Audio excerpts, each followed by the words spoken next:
Renungan pagi 11 September. Dia memiliki seluruh dunia. Daniel 4 ayat 35, semua penduduk bumi dianggap remeh. Ia berbuat menurut kehendaknya terhadap bala tentara langit dan penduduk bumi.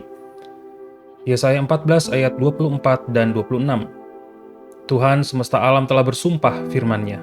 Sesungguhnya seperti yang kumaksud, demikianlah akan terjadi, dan seperti yang kurancang, demikianlah akan terlaksana. Itulah rancangan yang telah dibuat mengenai seluruh bumi, dan itulah tangan yang teracung terhadap segala bangsa. Efesus 1 ayat 11. Karena di dalam Dialah kami diberi warisan, kita yang dari semula sudah dipilihnya sesuai dengan maksud Allah, yang mengerjakan segala sesuatu menurut keputusan kehendaknya. Pernah nggak Anda menyanyikan lagu ini? He's got the whole world in his hands. Dia punya seluruh dunia dalam tangannya. Kalau Allah benar-benar punya seluruh dunia dalam tangannya, berarti dia bisa melakukan apapun yang dia mau dengan dunia ini kan? Dia yang pegang kendali. Tuhan Yesus juga bilang hal ini waktu dia berdoa kepada Bapanya.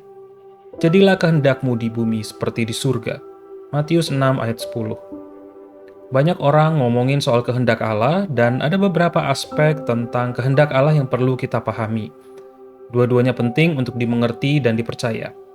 Pertama, ada kehendak Allah yang berdaulat, yaitu rencana Allah untuk sejarah yang pasti akan terjadi, tidak akan gagal.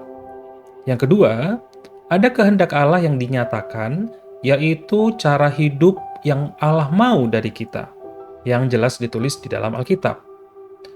Nah, bagian ini nggak selalu terjadi karena dunia sudah jatuh dalam dosa dan juga karena ketidaktaatan kita.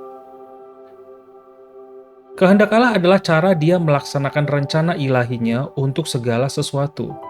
Ini termasuk hal-hal kecil, contohnya Matius 10 ayat 29, bukankah burung pipit dijual 2 ekor seharga 1 seduit, namun seekor pun tidak akan jatuh ke bumi di luar kehendak Bapamu.